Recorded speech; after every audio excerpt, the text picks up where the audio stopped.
jërë ngeen jëf mbokk yi ñu nuyuwaat leen ci gën gi nuyu xibaar yi doore ko nañu ko junjee woon mbas meek tolluwaayam ci mim réew ni ki démb lu toll ci fukk ak benn ci ay doomi aadama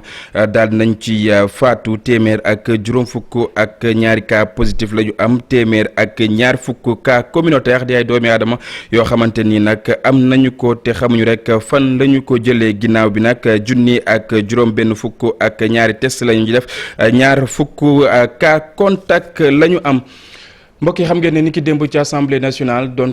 amal loi bi ñeel wàllu état d'urgence ak itam état de siège dogal boobee nag mujj naa wàcc nguur bu Sénégal jamono yi mu mel ne nag am na sañ-sañ lenn ci lu ñeel dem ak dikk doomu aadama yi lee te du jaar ci assemblée nationale ba tax itam waa ñoo lànk ñoo bañ ak itam vice président bu commission des lois nag daal nañ ci yëy yàbbi li ñu xam le moom moo di nguur bu Sénégal bëgg naa salfaañe lenn ci ay dogaluk askan wi ñu teewlu reportage bu Modou Fall.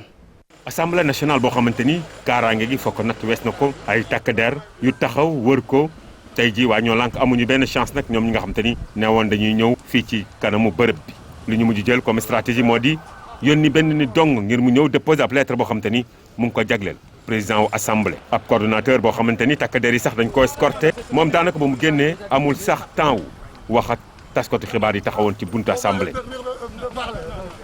ñu dàq ko ca bërëb ya moom ay mètres la dox mujj nag kon jàkkaarloog taskatu xibaar yi lii mu koy ñaawul. waaw dañ maa interdire à ce que ma adressé wu ak presse bi pour waxtaan ak ñoom ci li nga xamante ne mooy conteniru lettre bi moo tax ñu dàq ñu ba fii. ab projet de loi boo xamante ni nag li ci lëndëm dafa bëri lool di gis-gisu vice président bu commission des lois. la catastrophe naturelle dafa amul limite tey mën nañ dem ba nga xamante ni tey opposition yi bu ñu génnee di manifester wu sax c'était une catastrophe naturelle. li boo defee mu daal di génn état d'urgence décréter couvre-feu ak état du siège bu ko neexee ndax état du siège boobu militaire yi si bopp ñooy génn yaakaar naa ne loolu man dafa fi mu toll nii mooy dañoo waroon a xeex nan la ñuy def ba mbas mi génn ci biir. waaye honorable député bu mouvance présidentielle bi jàpp ni rek amul lenn lu ci lëndëm taskan wi war a ñoo ragal dara. loi bu ñu fi indi boo xamante ne en faveur de la population sénégalaise la waruñu ko polémiquer waruñu ko critiquer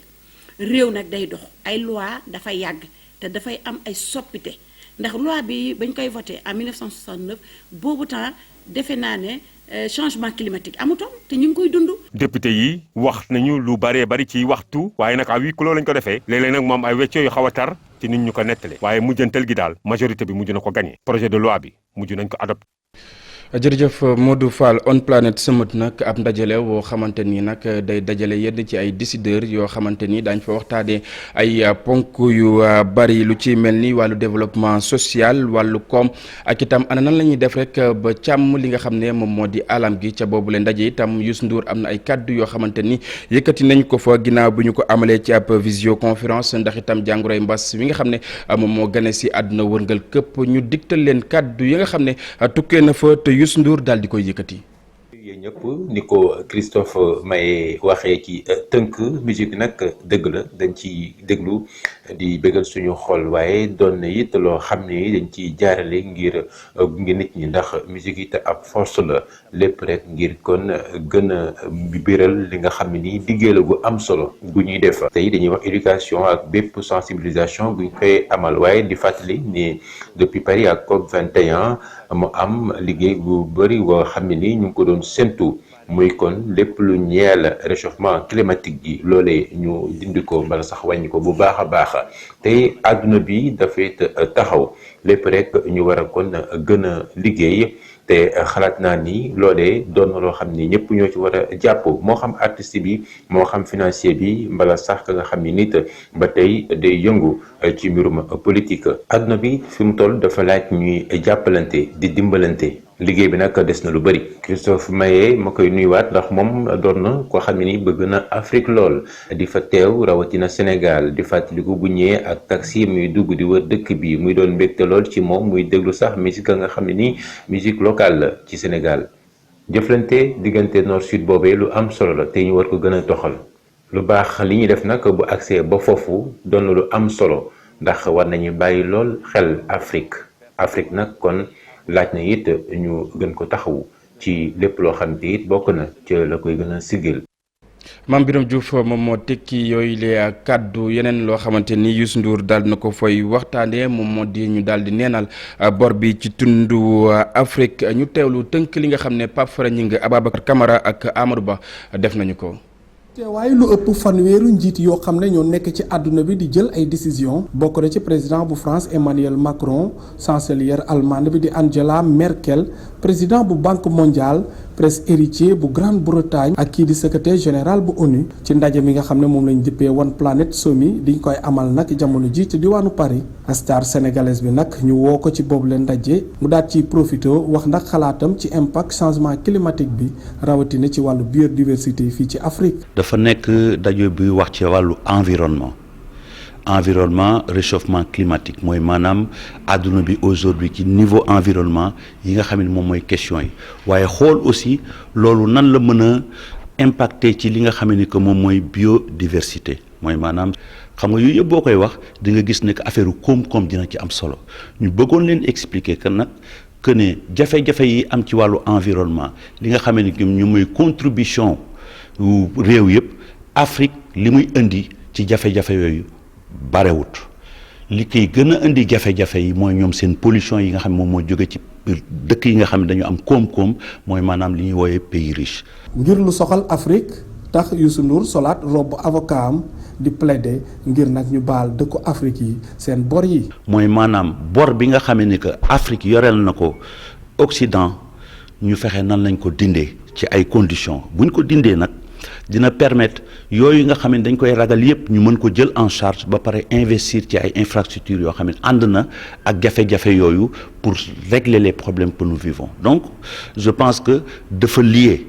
def nañ fi ay waxtaan man ak président Modou Guiro ñoo ko jiite ànd seeg ay kàngam yu mat. waaye nag faaw yorin bu rafet ak dal ci dëkk li nu mel bokk na ci condition yoo xam ne Youssou Ndour jàpp na ne mooy mun a tax ñu baal ñenn ñi seen i bor. xam nga boo gisee ñu ne sous condition moom mooy aujourd'hui suñu baalee dara nga xam ne xaalis lay doon fan lañ koy dugal ak lan lay régler. yooyu yëpp condition yoo xam ne la que techniciens yi dinañ ci waxtaan pour mën a xam mais xam nañu ne que li tar te jot te war a am moom mooy ñu dindi bor bi. boobule way sax ak discours Youssou Ndour la ñu ubbee ñetteelu audition One Planet Summit nga xam ne ñeent ci ay thèmes yu mag fas yéene nañ ko ci waxtaane bokk na ci protection écosystème ci wàllu suuf ak wàllu géej gi ci njeextalu ndaje moomu nag ay décision yu mag ñu ngi ko ciy xaarandi gannaaw ba atum 2002 lii di mbasum coronavirus daal di koy salfaañ. jërëjëf Pape Fara Gningue cant ak ngërëm ñaan la mbokki leneen loo xamante ni maa ngi leen ko doon junj bu ñuy door yi la jotaayu xibaar maa ngi leen doon wax ne daañu waxtaanee lu soxal mbirum Diary Sow ci noonu itam ci la jotaayu xibaar daañu dalal ki nga xam ne moom moo di Ousmane Ndiaye moom moo jiite kuréelu étudiant yi ak itam ndongo ya nga xam ne ñoom ñoo nekk ca diwaan bu Malicounda Ousmane Ndiaye maa ngi lay nuyu. waaw maa ngi lay fay na ngeen def. ñu ngi fi ñu ngi lay fay ñun itam. waaw jërëjëf. bokk na ci li nga xam ne moom moo waral ndaje bi lu soxal mbirum Diary Sow nga xam ne ñeenti fan ci weeru janvier ba tey kenn mënu su ko teg bët bu ginnaaw itam ba mu rek réeré ca diwaan bu France bu ñu ko mën a waxee noonu yow nga nekk fii jiite ab kuréel boo xamante ni mi ngi ëmb ay ndongo ban gis-gis wala boog jàngat wi nga ci am. bon li ma ci njëkk a wax mooy maanaam dañuy marqué suñu désolation d'abord concernant la disparition ci suñu camarade suñu compatriote nga xam ne ñoo bokk commune bi maanaam ñoo bokk askan. waaw bu ñu amee lu ñuy suggéré nag maanaam dañuy wala presse état bi ci boppam mu jël ay mesures yu strictes te xam ne maanaam doomu Sénégal moo réer ca Paris. moo réer ca France la ñu mën a wax sax parce que jusqu'à présent amul benn précision bu nga xamante ne ñun rafetlu lañ ko ci suivi bi depuis le 4. donc ñun ñu ngi la autorités yi en message ñu jël ci les mesures strictes yoo xam ne ñun dañoo bëgg ñu permettre ñu suñu camarade suñu compatriote mu revenir dans une état quand même boo xam ne seen SO. mais boobaak léegi yéen a ngi dégg nguur gi di ci wax. waaw ñu ngi ciy wax ngir rek ñu gën a baral li nga xam ne moom moo di wër bi leneen kay ngeen di bëgg maa ngi la dégg ngay wax waxu pression. waaw parce que nguur gi li ñu ci dégg moo ñu wax mooy ay information la ñuy livré concernant par la conférence de presse qui s'est tenue là-bas ak yenn ay waaw ñun wax ñu rassuré par rapport ak suivi nu mu fay demee. dama jàpp ne maanaam assurance amagul. assurance amagul ci mbir mi dans la mesure où ñoom information la ñuy jox te ñu ne la il était à Toulouse dañu ne il était à 700 et quelques kilomètres de Paris. Jusqu'à présent donc dama jàpp ne rek assurance mënagu cee am su fekkee ne. te li ci doy gën a doy waar mooy nee nañ lire na ay messages yu dernière minute ci WhatsApp am. répondre na ay messages yor na téléphone am. léegi nag France ak dëkk bu mel ni France xam nga France nekkul Mali. kon France dafa nekk pays boo xam ne c'est il admet quand même des moyens yoo xam ne ils sont très sophistiqués pour quand même travailler à ce niveau. donc bu ñu demee tey nag ba ñu trouvé fi nga xamante ne fa la lire les derniers messages sur WhatsApp. jàpp naa ne nguuru France ak nu mu mel ak état France nu mu mel ci wàllu développement xëy na benn war nañ affaire bi dama jàpp ne assurance ak pression moo ci des. waaye nangul ne rek nguur bu Sénégal mi ngi ciy jéemi dogal ñu gis ne itam étudiants yi nga xam ne ñoom ñoo nekk ca diwaan bu tugal maanaam France lancé nañu ab hashtag woo xamante ni ñu ngi ci def retrouvons Diary Sow yéen à votre niveau lan ngeen def lu jëm ci ay matuwaay ak yu ni mel ngir ni nga ko waxee léegi wër bi gën a tar. waaw parce que tey xam nga ñun à notre niveau en étant des étudiants aussi ay xale dañoo mën a def recours aux réseaux sociaux. parce que mooy suñu moyen bi nga xamante moo ñu gën a xaw a gratuit à ce point. moo tax ñun ñu ngi ci ay suñu programme aussi di partager di divulguer mais n'empêche aussi di jafandu par-ci par-là parce que on était sur le point quand même à travers la presse livrer notre chagrin par rapport à cette désolation qui est purement mondiale.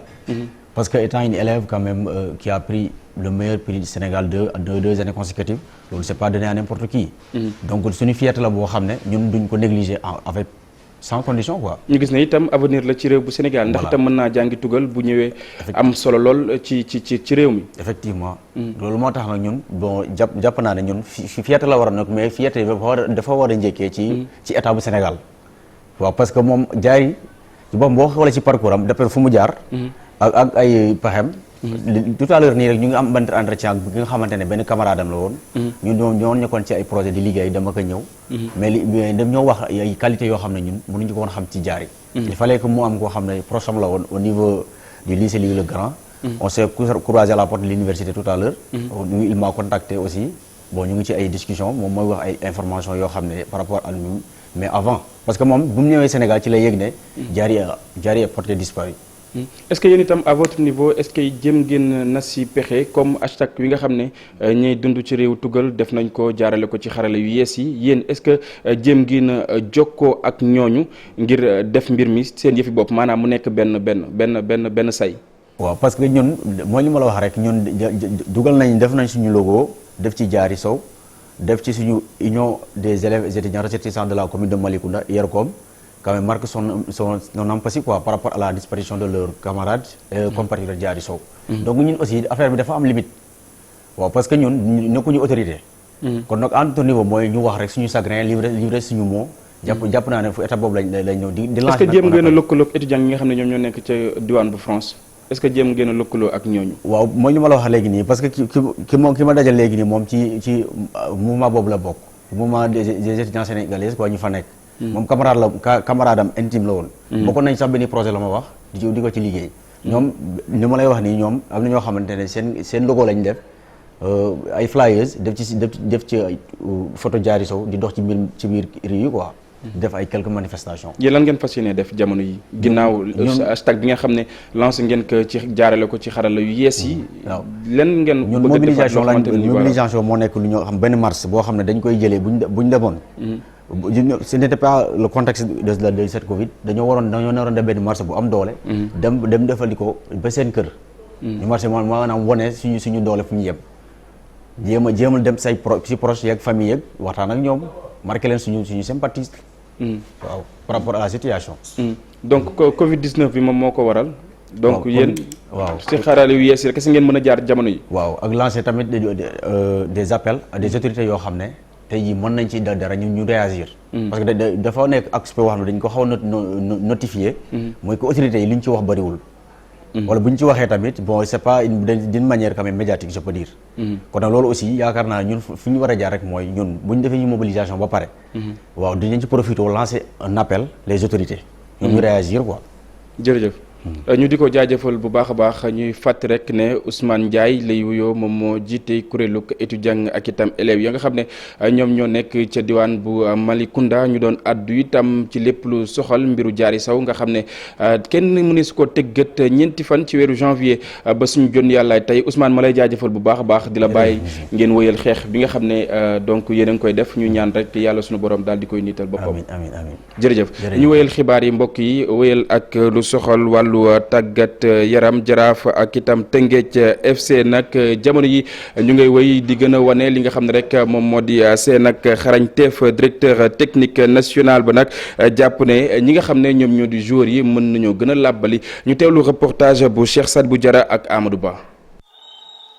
Tëngéej FC bokk ci phase de poule bu Ligue des champions Jaraaf dem ci barrage coupe de confédération directeur technique bi gis ni bi yoon football bu Sénégal dafa sukkandiku ci li joueurs yi xamante bu baax. 2020 bi daje nag lu nga xam ne peut-être de mos a jàpp que ni alors moom moo doon sooxee suñu équipe bi moo di que à chaque fois bu ñu war a jouer suñu meilleur joueur dañuy dem et je pense que loolu cette année yàlla suturaal nañu xale yi amul kenn ku dem pratiquement donc équipe bu ne dafa garder effectif am et loolu bokk na ci da nga xam ne également aussi quand même résultats yi am donc ñu gën a liggéey ci loolu pour retenir suñu joueur mais également aussi caler suñu championnat ak calendrier africain bi loolu aussi am na solo parce que je pense que bu ñu commencé ndoo ak yéen. Mayacine Mar jàpp itam ni Tëngéej FC ak Jaraaf amuñu lu ñuy ñàkk ci li des ci compétition yi. en tout cas am na ay acquis yoo xam ne jàpp nañ ko ci ñaari match yi et je pense qu'il faut que Jaraaf ak Tëngéej ñu gën a leen accompagner gën leen jàppale. match moom mënoo ko gagner tant que joué wuloo ko et je pense comme ni ma ko waxee dafay rehausser ni niveau de jeu am gën a préparé wu et puis je pense que donc am na en tout cas joué grandement chance am ci poule bi incha allah. Jaraaf aussi comme ni ma ko waxee Platinium je pense que daf nekk na équipe ba nga xam ne am naa yaakaar ne nekk na à sa portée parce que ni ma ko gisee en tout cas daal vraiment daal ñeme nañ ko quoi. ñaari club yi amal seen jongante gu njëkk ci Ligue 1 bu ren jii Jaraaf am ndam Tëngéej FC dem Thiès Tembo ak Seneps Excellence.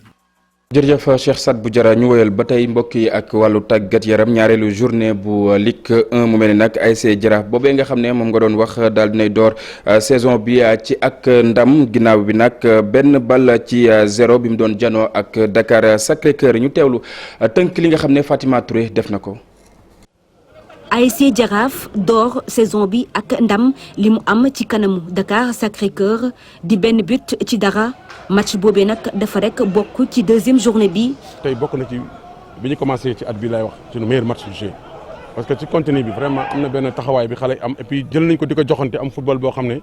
defe naa gagné nañu sax San Pedro gagné feneen ak feneen mais defe naa football bi defuñu ko. xalaat Platinium 1 mois et quelque te am ay match yu taxaw suñu kanam loolu du sotti li ci am solo mooy liy préparé Platinium mu ngi fii suñu kanam. mooy ñu continuer gagner apporter correctif yi ñu pare comme ça bu ñu dem Platinium fekk li ñu bëgg ci équipe yëpp ak taxawaay bi dina am. Dakar Sacré-Cœur nga xam ne nag ki nga xam ni moo di Jaraaf sax dugal na ko but ci 3e minute bi moom di dàkk ba tey li nga xam ne nag moo di victoire am bu njëkk ci saison bile. waaw perte nañ tey contre Jaraaf benn équipe bu mag bu organisé bu ñu teel a dugal bi. mais taxul tamit ñu bàyyi continuer nañ ba temps bi jeex dugaluñu mais bàyyiwuñu ba yàqul suñu dara championnat la tey da ngay jouer suba nga gagné gannaaw suba nga match nul gannaaw suba ñu gagné la mais dañ continuer liggéey si noonu. nekk nag match boo xam ni ki nga xam ni moo di président ligue sénégalaise bu football professionnel teewe woon na ko. ak mbas mi xam nga ne autorisation yi ñu jox dafa tënk ay poñ yoo xam ne waa Kër Docteur ñoo ko tëral muy. huis clos di maanaam lim boo xam ne ñi war a nekk ci stade yi bu weesoo téeméer du ko sori trop looloo tax tey jii ma ñëw fii pour seet ndax ponk yooyu yëpp respecté nañ ko ndax loolu moo ñuy mën a permettre ñu mën a continuer waat suñu championnat. ASC Jaraaf daati rek jël ñeenteelu place bi gannaaw ba mu amee ñetti poñ ak benn match boo xam ni retard la Dakar Sacré-Cœur nag moom daati nekk ci fukk ak ñaareelu place bi ci fukk ak ñeenti équipe moom nag daati am benn point dong. jërëjëf Fatima Touré di fàttali rek ne Jaraaf moom moo daal di labbali Dakar Sacré-Cœur benn bal ci dara ñu wéyal ba tey mbokki stade Caroline Faye nag jamono yi melekaanam daal dina jéggi dayo waaye tam nguur bu Sénégal jël na ab dogal ñeel wàll woowee nekk équipe chinoise bi ak itam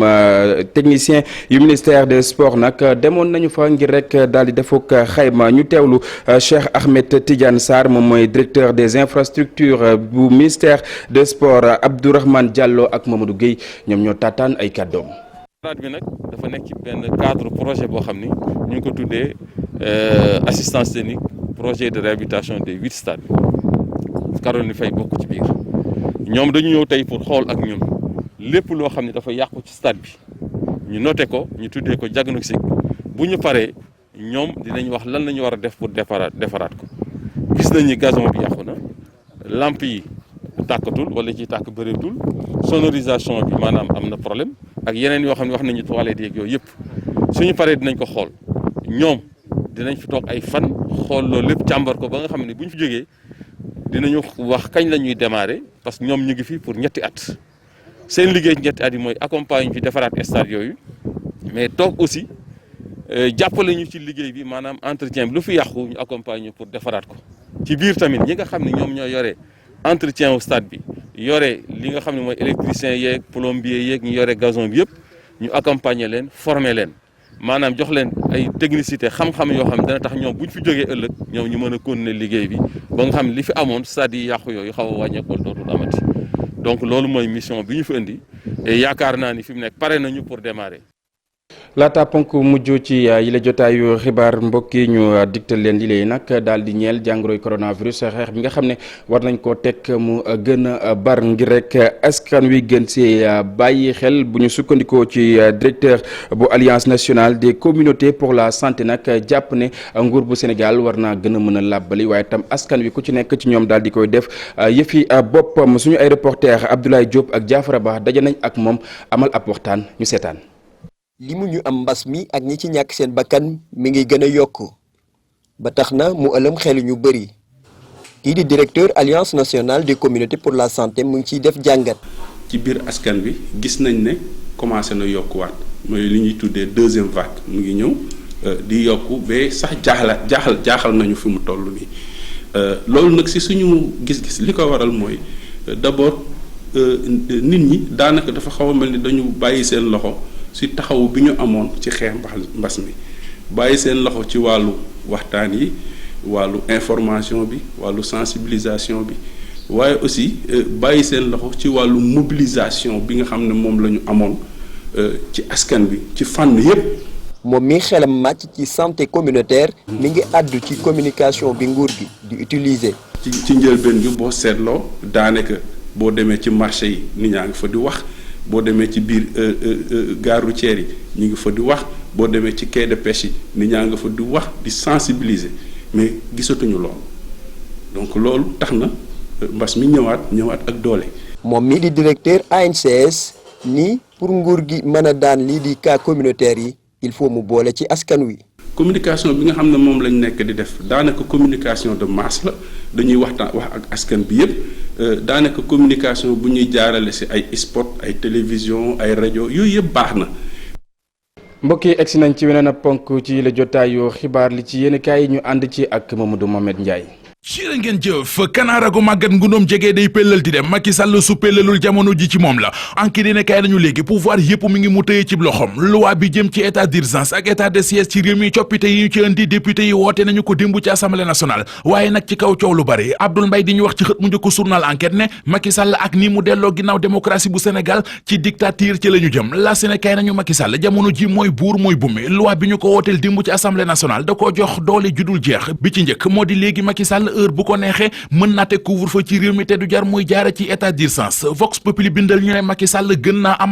réew mi La Tribune ne ko majorité mécanique am ba ci assemblée nationale ñoo ko may ci jamono ji nga xam ne ministre intérieur di Antoine Félix Diome mi ngi rafetlu ni mbir yi demee journal bi nee nañu kuréel yi xeex àq ak yelleefu doomu aadama ñu ci mel ne waa Ligue sénégalaise des droits de l'homme waa RADDHO ba ci Amnesty ñoom li ñu jàpp moo di Macky Sall ak ñi mu àndal dañoo forcé ba jàllale loi ba démb ci assemblée nationale jaay ca doole Le Quotidien nañu doole doxul jàmm te xaayaan ku dégg séeréer waaw ja tëj na wax ja ne député yi ëpp ci assemblée nationale wéy la ñu woote ba adopté nañu loi bi wax ci wàllu état d'urgence journal Sud Quotidien moom it xëy di wax ci wàllu wi xamal ñu ne assemblée nationale sañ-sañ ak dayoog mën-mën gi mu amoon ci wàllu état d'urgence rungi na lépp ba ràng ko Macky Sall ba léegi ngir muy doxal ay état d'urgence ay état de siège ba ci couvre-feu soxlaatu ci ndigalul assemblée nationale lii Quotidien nañu moom kay assemblée bi dafa summee ko wàññi dooleem jox ko Macky Sall maître Assane Dioma Ndiaye bu Ligue sénégalaise des droits de l'homme ak Seydi Gassama bu Amnesty lii Quotidien nee nañu ñoom li ñuy ragal ba tax ñu tëgg seen gémmiñ di yëglu moo di li am démb ci assemblée nationale dugal réewum Sénégal ci guuta Walf Quotidien gis ne kii di Macky Sall ak doole ju bari ji mu amoon ci réew mi yëf yi dafa gën a yokk loi bi ko yokk doole jàllale nañu ko démb par la force ci assemblée nationale loi boobee ñuy wax ba mu waral coow leen bambuli ci réew mi la ca nekk dëgg-dëgg Soleil national xëy na diñu ko wax l'observateur nañu loi ba jàll na démb waaye ngeew ma ngay desindoo xambin ba léegi ni député yi fara ci opposition bi mujj ku jëg politique gi nee nañu duñu bàyyi loi bi muy jàlle noone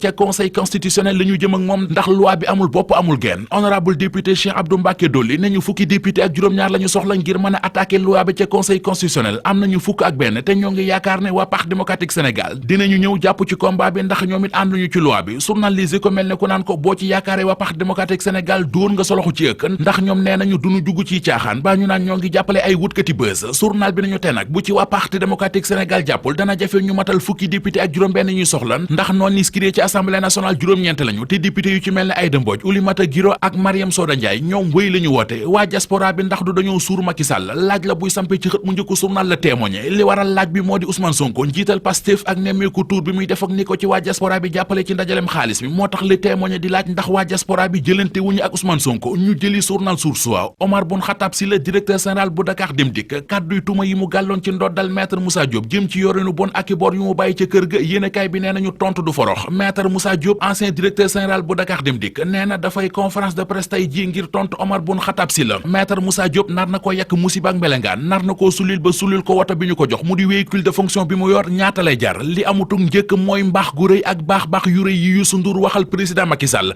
l'observateur moom la xëy ci xëtamu njëkk ubbil yéenekaay bi ndaje mi ñu naan One Planet Summit démb la ñu doon amal ñeenteelu édition bi vision conférence la woon ci njiital président bu réewum France di Emmanuel Macron ci teewaayu kilifa yu mag ci àdduna bi ndaje moomee yéenekaay bi nee nañu ca la ñu invité woon Youssou Ndour moom Youssou Ndour L'Obs nee nañu ba muy wax sàkku na ci réew yi tugal yi am doole ñu jàppale Afrique te li ciy njëkk nag moo di bor yi nga xam ne Afrique amal ne ko réewi tubaab yi ñu baal leen ko ni ko président Macky Sall yàgg sàkko ndax ñor gu mu ko ñor fan nga nekk Libération moo koy laaj doomu Sénégal bu jigéen bi réer ca France di jaari sow consul bu Sénégal ba ca Paris di ñu wax ci xët mu njëkku Libération ne duñu mën a sori ci li nekk ci enquête ba waaye njoxtu mën na caa rafet Vox Populi nañu ñoo ngi digmati ay xibaar yuy wax ne moom jaari sow dafa jóge woon Paris demoon vacances ji Toulouse L'Observateur nañu xibaar boobee mission diplomatique bu Sénégal ba ca France nee na mënuguñ koo dëggal ndax amuñu ci xibaar yu wér Les Échos nañu li wér te wóor daal moo di tribunal bu Paris jël na yëf yooyet mu di mbiruk jaari sow journal bi xamal nañu ne mooy mbambu ca média ya ca France geneenu gone gu média yi ci réew mi doon wax ak réeram moo di xale bu jigéen bii di Léna Gueye toll ci fukket ak juróom-benn dib élève bu réeroon ay mbokkam journal Libération nee nañu moom xale bu jigéen bi Léna Gueye feeñ na démb. jërëjëf Mamadou Mohamed Ndiaye cant ak ngërëm ñana la beneen ab Mamadou ci beneen studio Mamadou Ndiaye maa ngi lay nuyu yow ak mairie Bey. ñoo ngi lay fay Cheikh di nuyu téléspectateurs yeeg internautes yi boo jeexalee ñu ñëw yaatal. lan ngeen di waxtaanee ni ki tey. tey nag dina am pàcc bu yaatu bu ñu réserver président Macky Sall. xam nga ni mi ngi ci réseau social bi ñu duppee Snap. xam nga Snap. ndax am naa Snap man. ma ne ndax xam nga Snap bu baax Snap. Snap waaw xam naa Snap bien sûr. président bi démb ca la nekkoon doon tontu ay ñenn ci ñi nga xamante ni sénégalais yi koy suivre la. mairie bi mi may xool pour mu ne xaw ma Snap mu xam naa mu boole ma. ñu kaañoo la quoi mais xam nañ ne xam nga Snap ci kanam dinañ ci ñëw am ci pàcc bu yaatu mais surtout mbiru jaari saw. ki nga xamante ni actuellement toile bi ba tey ñi ngi continuer di sensibiliser gën a informer gars yi ku ci nekk gën a am ay pexe yoon yu ñu mën a def ba gis ko moom étudiante sénégalaise boobu. jërëjëf Mamadou Ndiaye su ma noppee nga wéyal mbokk yi ñun itam ñu jaar fi daal di yëkkati jotaay bi dig daje ngoon incha allah ak direction bu télévision Futur Média lu mooy loolee itam ñu bàyyi leen ngeen wéy ak suñu ay programme jaa ngeen jëf.